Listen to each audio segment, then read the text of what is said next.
Excellent. Good morning. Good morning. What a powerful room. And it's a delight to be here. As Charlotte said, I am Lori Stephenson. And it's your life, and it's your choice. Most people live their lives by accident. They live it as it happens. And fulfillment comes when we live our lives on purpose. I love this quote by Simon Sinek. Specifically, the part I love most are the last two words, on purpose. Because to do something on purpose means we are choosing intentionally. We are deliberate in our actions, in our choices.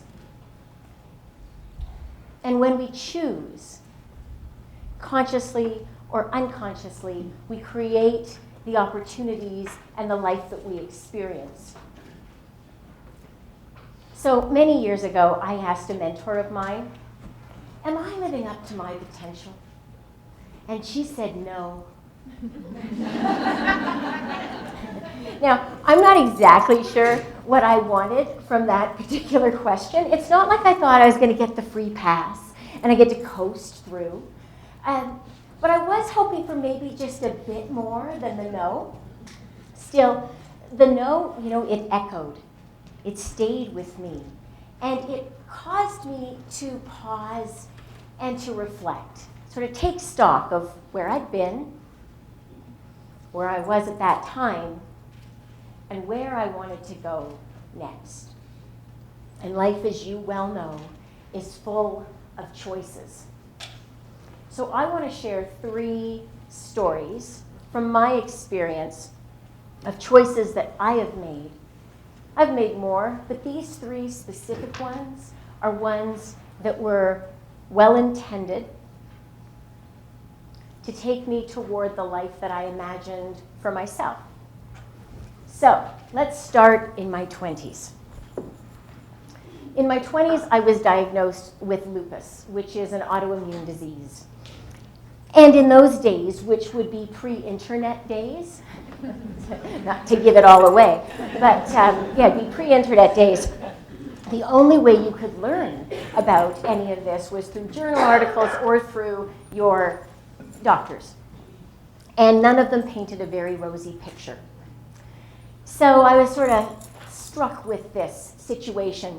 And I decided, I was working, and I decided I'd take a 3-week break. I'd go home to my family home and sort of nestle in a little bit and figure out what I was going to do with this information. The doctors, all they could say for sure was, try to reduce your stress. I was 24. What stress did I have? But I'm thinking, all right, what's this? So in that 3-week period, and some worried that I was going to go and I was going to get into a pit. It wasn't my intention. It was to get clear. So in that time, I made a very conscious choice that lupus was going to be my teacher, that there was something that I could learn from this. And so I started to look at my thoughts, my emotions, my behaviors, my beliefs, and my need for control, and decided it was time to change that. And I learned a lot, and I'm still learning. And, the disease never progressed. And years later, when I see my physician, my specialist, I still see her once a year. It's really more social at this point, which is a nice little check-in. She said, as she looked at my results, it's almost like the disease never existed. So that was the choice in my 20s, was to respond to that differently. In my 30s, the choice was really more about career. I'd been working at this point by about 15 years or so. And the stage I was at, I loved the organization I was with. I loved the people that I worked with. And I liked the setup. I worked 3 days a week from home. It was sweet. I didn't love the work anymore. I was a little bored. I don't do repetition well. So I was feeling a little bit stuck, a little bit, frankly, I was coasting. And I ignored it for a while. And then I couldn't anymore. I could feel it. I just knew I wasn't challenging myself in that complacency. And it's hard sometimes to take the action, right? Because it was comfortable. It was familiar. I wasn't quite sure what would be next. But I was fulfilled. And it was going to be hard to fake it in a while. And so I made a commitment to myself and made a promise. I said, I will jump at the next opportunity. And it didn't take long. About 3 weeks later, I was on a conference call, and the global team I was part of announced that we all would be going through a reorganization. I got off the phone, I called my boss, and I said, put me on the list. It's time to go. And so I went. I hadn't given it a lot of more thought than that. But I went, because you know what? I trusted myself. I knew it was time to reach. It was too early in my experience and in my career to be coasting. It was time to stretch and to expand. And so I started my own business. And 15 plus years later, still one of the best choices I've ever made. In my 40s, my choice was different. This was a deliberate choice. It was hard. It was painful. And I made it anyway. I chose to leave a 22-year relationship. Not because it was a bad relationship, but because it wasn't enough for either of us. Now, I share those 3 specific choices from my experience because they illustrate to me and to hopefully you that when we make a conscious choice and we make it based on what we envision for ourselves, because it's our life, so we should be living for who we are and what we want to experience and to contribute. Now, I spend a lot of my working hours working with individuals and with groups, coaching, facilitating, and such. I have a huge bias for applicability. So I love inspiration. Days like this, where we are surrounded by powerful stories and the desire and the motivation to change, but then we go home. Right? We go home. And it's not so motivating. We get a little stuck. Okay? And all of that great energy. Okay? So I want to give you a structure so that you can take this, all the stories you hear today, apply it to yourself, and figure out how to move forward with it for you. So I'm going to share with you 3 actions, 2 attitudes, and 1 piece of wisdom. Okay? So the first action, ask a question. Ask yourself a question. Okay? Now I'm going to suggest maybe not the potential question. You might not like that answer, but I would suggest an exploratory question. One that gets you thinking outside of this to this. When my oldest daughter was 15, she was in grade 10. Maybe you remember it. And she was in a bit of a funk. She had some social issues, some emotional issues, and some physical health issues. And she was a little bit in a pit. And as a parent, I can be empathetic and supportive to a point. And and then it's time to do something. So I gave her a journal. And in that journal, I said, 1 question. If time, money, and parental approval were not requirements, what would you be doing? Go away, think about it. Get out of this, go big. Go imagine. And if you want to share, share. She came back a month later and said, I have an answer. I said, awesome, what is it? And she said, you know, if I could do anything, I would like to do part of high school in Europe. I said, awesome. What research have you done? She's like, it's possible. Anything's possible, but it's not my dream. So I will support you. I will sign whatever I need to sign. I will pay or help pay. And she said, off she went. Her first few attempts, the international boarding school, $75,000. I'm like, yeah, bring it down. I forgot to add reasonable. But then she did return from school, and sure enough, a new teacher had arrived at her high school, and he brought an exchange program with him. And so in grade 11, for 3 months, she went to France. And the highlight from that whole experience was the last Skype we had before she came home. And she said, Mom, sometimes this has been really hard. And she said, I know now I can do it. So I ask you, if time, money, and approval from others weren't requirements, what would you be doing? The second action is make it real. Okay? When it stays an idea, a wish, a hope, lovely, but we don't realize it. We need to make it real, get it out of our head, make it concrete. And how do you do that? All right. It's this simple. You take a piece of paper, you draw a line down the middle, and on the left side, I want you to write down every single action that you can take that will move you closer to whatever that answer on that question was. Everything you can think of, small little steps, bigger ones, you name it. And then on the right side, there's going to be stuff you don't know. There's going to be things you don't have. Who can help? And what do you need? So maybe you have to take some courses, right? Well, good. Maybe you need some financing. You need some help and you don't know where to go. Just going to point over there. Yeah. Whatever it is, write it down, where you need help and who can help you. But here's the trick. Don't get focused on that. We get stuck by the barriers. And we'll say, I can't, I don't know. So therefore I can't. I want you to focus on the left side and take those actions that only you can take. You'll be amazed when you focus on those, how the things on the right, all the things you didn't know, you weren't sure of, start to fill in. The third action is take one step.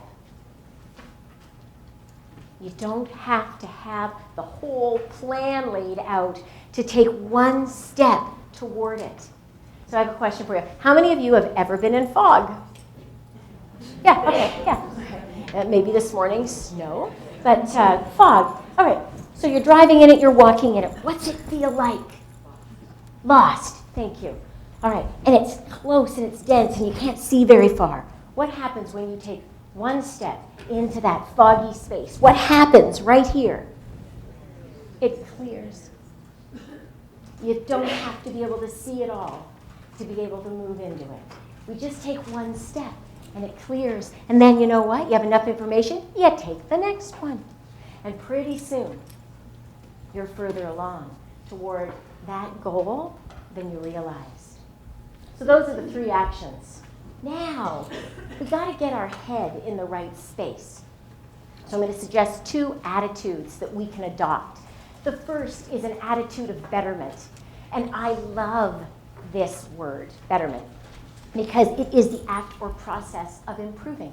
Let go of perfection.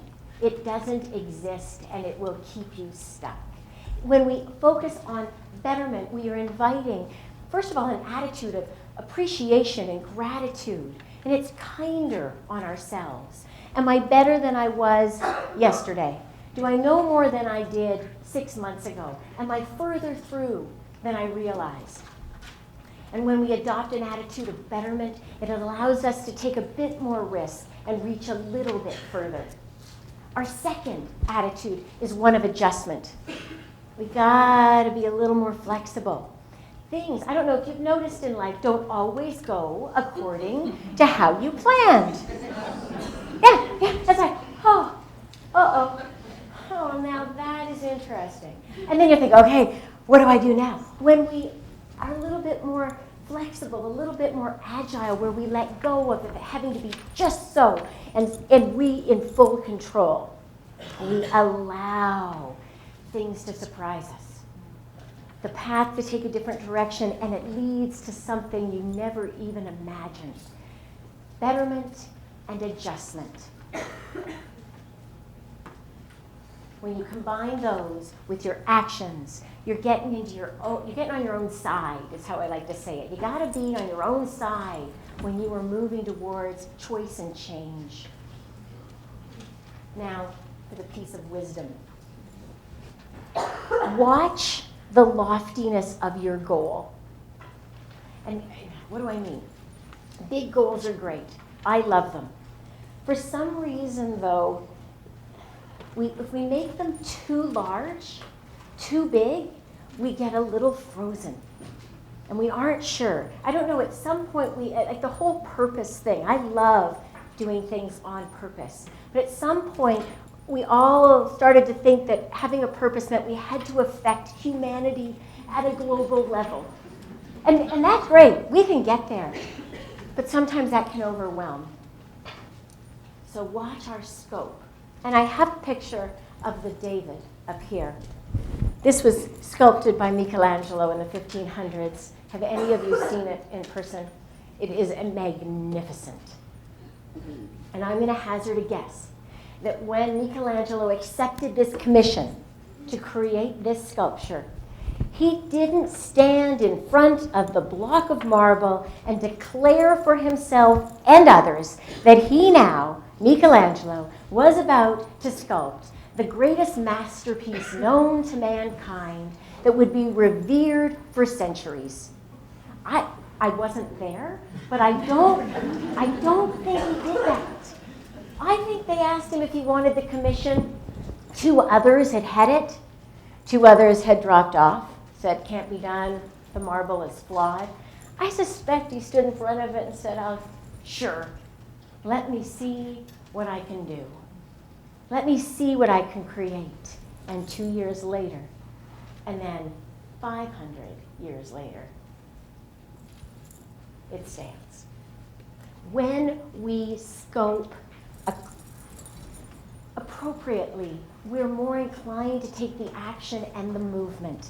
When it is too big, we freeze because we're overwhelmed by it. The alternative, the flip side of that, is sometimes we are so uncertain. Well, I'm not sure. I don't know exactly what I should do. I'm not 100% convinced or certain. In that lack of certainty, we don't do anything. We stay stuck and unfulfilled.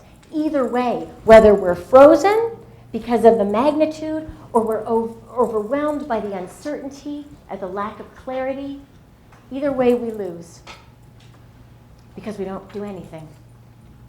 And it's your life, and it's your choice. And doing things, living your life on purpose through the conscious choices that you're making is all about deciding for you what you want to experience and how you want to contribute. So,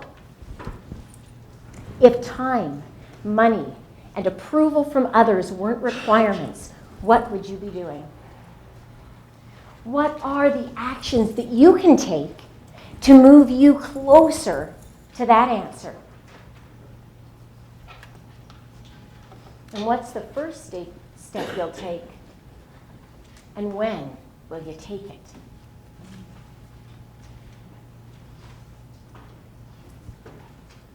Being on purpose, making your choices on purpose, just simply means you decide for you what you want to experience and how you want to contribute.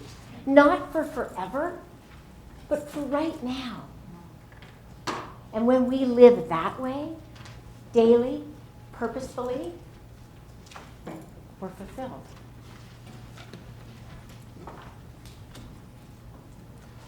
My last thoughts for you are, it's your life. It's your choice. Be bold. Thank you.